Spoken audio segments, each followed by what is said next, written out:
Баршаға сәлем, достар, құрметті менің алтын оқырмандарым, қалдарыңыз қалай? Әр күніміз сәттілікке және берекеге толы болсын. Мен бүгін сіздерге өте ерекше тағамның түрімен кешкі асқа немесе түскі асқа дайындағанға өте дәмді әрі ерекше Хасан Пашаның жасалу жолымен рецептімен бөлісетін боламын. Хасан Паша бұл түрік елінің өте танымал дәмді тағамының бірі. Ең алдымен біз картошкамызды тазалап, майдалап, турап, суға пісіріп, бұл картошкадан пюре дайындаймыз. Пюренің дайындалу жолдарын алдыңғы видеоларымнан көрсеңіздер болады. Содан соң бізге тартылған ет, қатты нан, пияз, чеснок және жұмыртқа қажет болады. Алдымен кішкене суға немесе сүтке қатты нанды салып жібітіп қоямыз. Содан соң пияз бен чеснокты майдалап тураймыз немесе блендердан өткіземіз.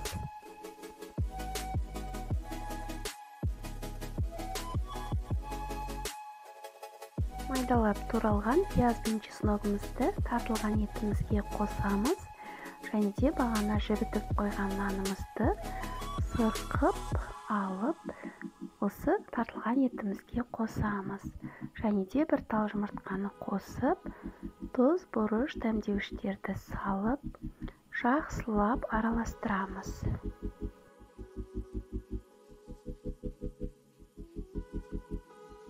Фаршымызды қолымызбен жақсылап, орып, жақсылап тұрып араластыруымыз керек.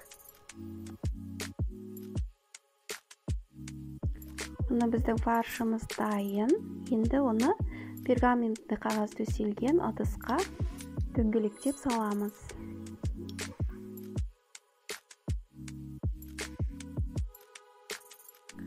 Дөңгелектеп алған фарштарымызды осындай етіп ортасын ойып, жиегін биік етіп, ыдыс сияқты етіп, немесе кесе сияқты етіп, осылай жасап дайындап аламыз.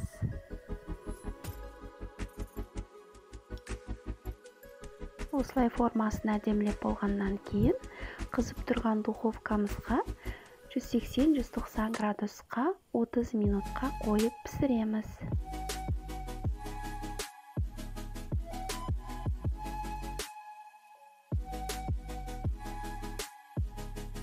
Духовкамызға қойып піссем дегенше біз пюремізді дайындап қоямыз. Сүт, май қосып, картошкамызды езіп дайындап аламыз.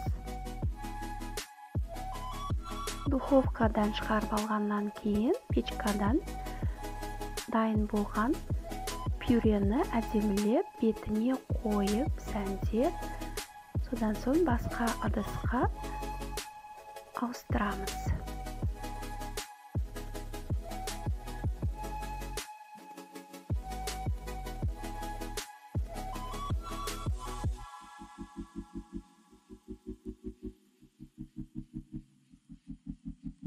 Енді бізге соус дайындау керек болады. Ол үшін бір стақан суға 1 немесе 1,5 қасық томатты салып, жақсылап араластырамыз.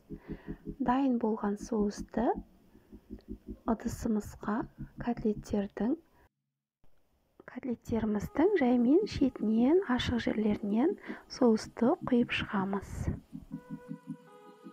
Тағы да қызып тұрған печкаға салып, тағы жарты сағат пісіреміз. Бетіне әртүрлі аскөктер сепсе болады, немесе помидор, қияр турап сәндеуге болады.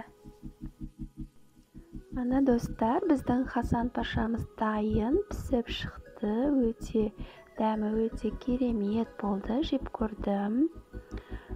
Міндетті түрде жасап көріңіздер.